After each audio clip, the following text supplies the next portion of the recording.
De quoi je me mêle? C'est un peu provocateur de le dire de cette façon, Georges Fenech, vous l'aurez bien compris, mais ces couvre-feux, c'est pas par plaisir que les maires les prennent. Je pense notamment à la commune de Saint-Chamond, qui est la plus grande de ces 4 communes en termes de population.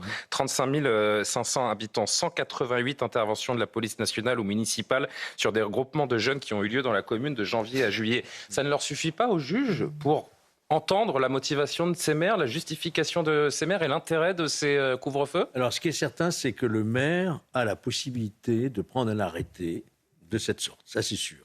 Il est, par les collectivités locales, le code des collectivités locales, garant de la tranquillité publique. Je rappelle aussi que le maire, il est lui-même officier de police judiciaire. Il a quand même un rôle important. Ensuite, il apprécie en fonction de la situation. Regardez ce qui s'est passé à Amélie-les-Bains, où la maire... Et là, ça n'a pas été retoqué. Ça n'a pas été retoqué. Elle a pris un arrêté à juste titre. Il y avait eu l'incendie d'un local qui était destiné aux jeunes. Incendie volontaire par des mineurs de 10 et 13 ans. Et l'arrêté n'a pas été suspendu par la justice. Donc on se dit qu'il y a un deux poids, deux mesures. Selon que vous soyez le maire d'Amélie-les-Bains ou le maire de Saint-Chamond ou de Villars, votre sort face à un arrêté de couvre-feu ne sera pas le même pour la justice administrative. J'ai tendance à faire confiance aux maires.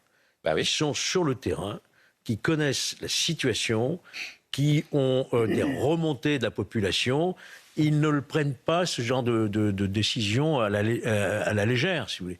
On n'interdit pas la circulation dans une commune, même à certaines heures, uniquement pour faire preuve d'autorité. C'est qu'il y a un vrai sujet.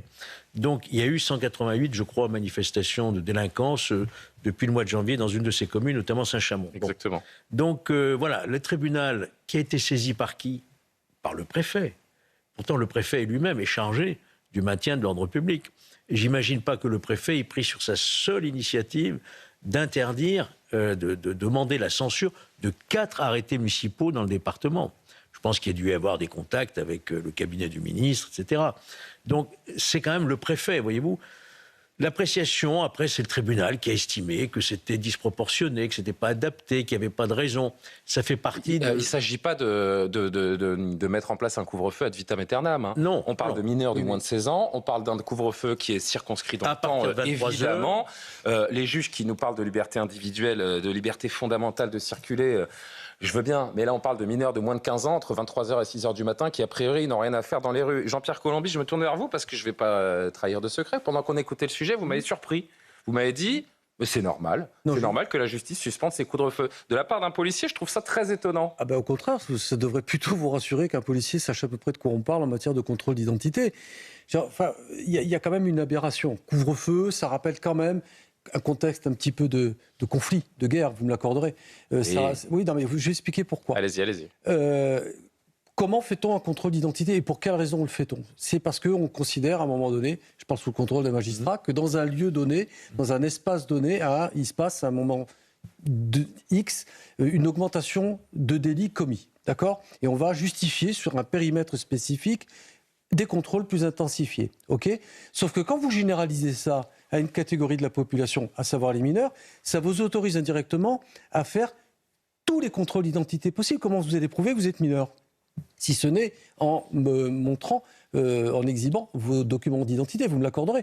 Oui, enfin quand j'ai 10 ans, je n'ai pas besoin de vous donner un document d'identité pour que vous voyez que je suis mineur. Oui et non. On a tout un débat sur les mineurs isolés qui viennent de l'étranger, et vous savez aussi bien que moi que c'est très compliqué de le démontrer. Mais là, c'est pas le sujet. Là, c'est les mineurs du quartier qui sont dans la rue jusqu'à 1h, 2h du matin, qui font du tapage nocturne. Vous avez des riverains qui dorment pas de la nuit. J'ai entendu le témoignage d'une dame qui dit qu'elle dort toute la journée parce que la nuit, c'est impossible. Voilà, c'est pour ces gens-là. Et c'est sur ces faits-là que les maires prennent cette décision. On est bien d'accord. Je ne suis pas le défenseur non plus. Il ne faut pas se tromper de débat. Je ne suis pas le défenseur de ceux qui emmerdent le monde. On va être clair. D'accord. Et vous avez aussi les parents qui peuvent être responsabilisés et pas faire reposer sur le poids de la police encore et toujours le poids. Mais est-ce que cette mesure, c'est pas juste justement une façon de sensibiliser les parents en disant vos gamins, ils doivent être chez eux, ils doivent être avec vous de 22h, 23h jusqu'à 6h du matin? On n'arrête pas de le faire. Et c'est une mesure de protection pour les mineurs eux-mêmes. Bien sûr. Oui.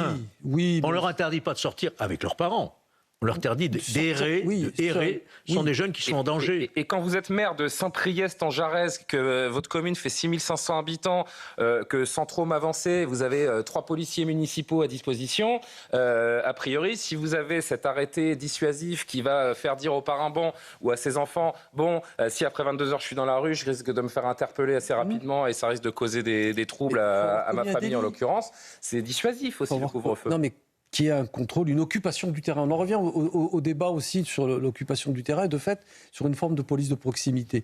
Déjà, s'il y avait plus de policiers sur le terrain, ça dissuaderait mécaniquement la commission de délit. Eh bien oui, mais c'est un des problèmes fondamentaux. Raphaël Steinville. C'est bien là le problème, c'est-à-dire que vous contestez l'opportunité de ce genre d'arrêté, mais quelle solution alternative vous proposez à ces maires pour que la tranquillité publique puisse demeurer dans leur village ou leur ville? Sachant qu'ils doivent composer avec 3 policiers municipaux. C'est que lorsque le préfet attaque leur arrêté et que la justice administrative leur donne raison, je pense que le sentiment de ces maires est une sorte d'abandon de l'État. Et de désaveu, bien sûr, oui. Au-delà du désaveu, mais d'abandon de l'État. C'est que par ailleurs, encore une fois, face à ces mineurs qui traînent dans la rue, se constituent en bande et gênent le voisinage, qu'est-ce que vous apportez comme solution lorsque la police n'est pas suffisamment présente sur le terrain? Mais vous voyez, c'est-à-dire que vous pouvez dire...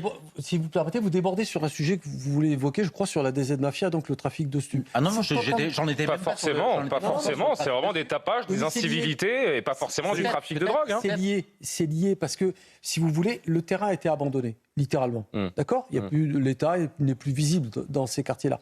Donc quand vous faites reposer sur le maire, justement, cette quasi-obligation mécanique, parce qu'il répond à une demande de ses concitoyens, de prendre des mesures qui sont extrêmement, de mon point de vue, légalement très discutables, ben vous le mettez lui-même en porte-à-faux.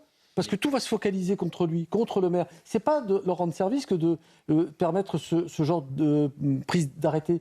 Je ne sais pas si je me fais bien comprendre.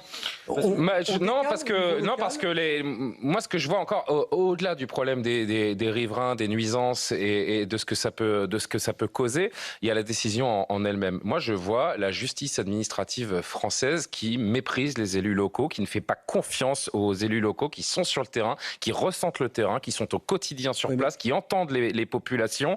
Et je me dis, il y a une déconnexion. Et en effet, je reprends le mot de Raphaël, un abandon de ces élus locaux qui en ont jusque-là, qui ont déjà quand même beaucoup de soucis au quotidien et à qui on met des bâtons dans les roues. Abandon des élus et de la population. Et nous n'en serions pas là s'il y avait des décisions de justice qui puissent être appliquées, à savoir la responsabilisation matérielle des parents dès lors qu'un délit est commis par un mineur, qu'il soit plus ou moins âgé de 15 ans, alors on n'en est même plus là d'ailleurs, mais dès lors que vous ne tapez pas au portefeuille et que vous ne faites pas peur à toute la chaîne d'autorité parentale, ça ne servira à rien. C'est tout simplement ça. C'est pas plus compliqué que ça. Non, mais s'agissant de la responsabilisation des parents et l'absence de sanctions à leur encontre dès lors que leurs enfants se rendent coupables d'un certain nombre de délits, voire même de crimes, bien évidemment qu'il y a quelque chose à faire et que le sujet est d'importance. Mais quelle est la réponse immédiate que vous donnez à ces maires, à ces habitants, si même un arrêté de cette nature, encore une fois, il s'agit de mineurs. Il ne s'agit pas d'interdire la libre circulation à des adultes. Ça dévalorise le travail des maires qui, en effet, sont pas en train de se faire plaisir avec des couvre-feux dans leur commune. J'imagine qu'ils préféreraient ne pas avoir à intervenir sur ce genre de sujet. Il y a un an, à Triel-sur-Seine, dans les Yvelines, il y a un maire qui a été confronté à la même problématique. Écoutez sa réaction hier lorsqu'on lui a appris que ces 4 communes avaient été suspendues par la justice administrative. On ne devient plus maire, on est juriste. On doit défendre permanence le bon sens devant les tribunaux, c'est pas forcément simple, ça engorge le travail des juges, parce qu'il faut savoir qu'ils ont beaucoup de travail, ils sont débordés, et lorsque vous avez des arrêtés qui sont attaqués, en général par des associations type Ligue des droits de l'homme, vous avez affaire en face de vous à des avocats qui sont chevronnés et habitués, et donc défendre l'intérêt des citoyens, des administrés face à des personnes qui ont toutes les subtilités administratives et les connaissances du droit, c'est pas du tout simple. Et là, c'est ce qui s'est passé. En l'occurrence, à mon avis, les arrêtés n'ont pas dû être assez motivés sur le lieu et sur la durée pour pouvoir motiver. Et à ce moment-là, le juge a dû trancher en disant, manque de motivation, donc l'arrêté est devenu caduc. Est-ce qu'on peut tolérer qu'un mineur de moins de 15 ans soit dans la rue à 2 heures du matin ? C'est l'échec de l'autorité Et donc, lorsqu'un maire prend ce type d'arrêté, c'est pas de gaieté de cœur. Et parfois, c'est pas forcément simple d'avoir les bons recours, le bon discours administratif permettant de justifier cet arrêté municipal. Et ce qui est dommage, c'est qu'on en vient à justifier le bon sens devant les tribunaux. Et malheureusement, c'est ça qui engorge les tribunaux encore une fois, et les juges qui se mettent à juger tout et n'importe quoi. C'est très intéressant ce que dit cet élu local, c'est frappé du sceau du bon sens. Alors vous allez me trouver un peu démago, Michel, qui n'a pas encore pris la parole sur ce sujet, Michel Fayad, mais si le juge administratif, il habitait dans un immeuble en bas duquel il y a des gamins jusqu'à 3h du matin qui font le bazar toute la nuit, je pense qu'il n'aurait pas suspendu l'arrêté de couvre-feu en l'occurrence. C'est sûr, et puis s'il avait à répondre aussi de sa responsabilité, oui. Parce que c'est ça en fait qui est en jeu aujourd'hui. Imaginez que demain, il y a un mineur qui se fait tuer dans la nuit, ou bien si un mineur tue... C'est arrivé, hein. Oui, non, là je parle sur cette décision où tue ou blesse ou je sais pas quoi une personne, une vieille personne ou une personne, peu importe qui dans la rue, qui est responsable? Est-ce que c'est le maire qui avait pris un arrêt qui était de bon sens, ou est-ce que c'est le juge qui n'a rien à répondre à personne, ou c'est le ministre et le préfet qui ont fait appel de cette décision? Qui est responsable? Il y a quelqu'un qui doit être responsable dans cette chaîne de décision, parce qu'il y aura eu un mort ou il y aura eu un blessé, et les parents, la famille voudra savoir qui est responsable du drame. Et là, il faudra répondre. Qui est responsable du drame? Il y a des gens qui sont élus, le maire, etc. Il y a des gens qui ne sont pas élus. Et il y a des gens qui sont simplement désignés. Il y a des gens qui prennent des décisions sans demander à quiconque et en prétendant de rendre leurs décisions au nom du peuple français. Mais lui n'a pas été élu, le juge qui a pris cette décision. L'autre, le maire, a été élu. Qui a la légitimité? Le droit. Ouais. Le droit, très bien. Donc qui est responsable? Donc qui est responsable? Mais, Qui est responsable? Il y a un mort. Qui est responsable? on ne peut pas synthétiser le débat comme ça. Non, mais c'est un exemple intéressant. Parce que c'est plausible ce que nous dit Michel Fayad. Je vais vous répondre. Parler d'audience et de défense d'associations qui sont effectivement très bien armées lors des audiences et qui défendent les subtilités des failles. Et en face aussi, un avocat. C'est pas, je veux dire, il n'y a pas qu'une voix. Et c'est pas ça. Je dis demain, il y a un mort ou il y a un blessé dans le village. Qui est responsable? Il y a une asymétrie quand même. Et Georges conclura. Il y a une asymétrie entre une petite commune et puis l'État lorsque c'est le préfet qui attaque et qui motive les raisons pour lesquelles il attaque cet arrêté, ou des associations. Il y a une asymétrie, les moyens ne sont pas les mêmes. Donc en fait, c'est le juridisme qui l'emporte face au bon sens. C'est ça qui est terrible. Georges, pour je vais finir. être politiquement incorrect. Il n'y a pas que le juridisme. Il faut le dire, quand même. On ne l'a pas dit ça, mais il faut le dire. Il y a quand même une certaine philosophie dans ces juridictions, pour ne pas dire autre chose, une certaine philosophie, à tel point qu'on voit bien que les postes clés, comme la présidence de la section du contentieux, du Conseil d'État, c'est chasse gardée, voyez-vous, et toujours avec les mêmes profils. Donc il y a quand même des jurisprudences, si vous voulez, au sein même des juridictions administratives qui peuvent nous interpeller. Bon, en tout cas, ces arrêtés ont été suspendus. Ils peuvent faire appel, les maires? Il y a un moyen de contrecarrer la décision de justice administrative? Ils pourraient saisir, non, ils peuvent saisir effectivement le Conseil d'État. Ouais. Bon, on verra. Mais ça ira devant la section du contentieux dont je parle. Oui, ils peuvent rentrer dans une bataille juridique, en effet.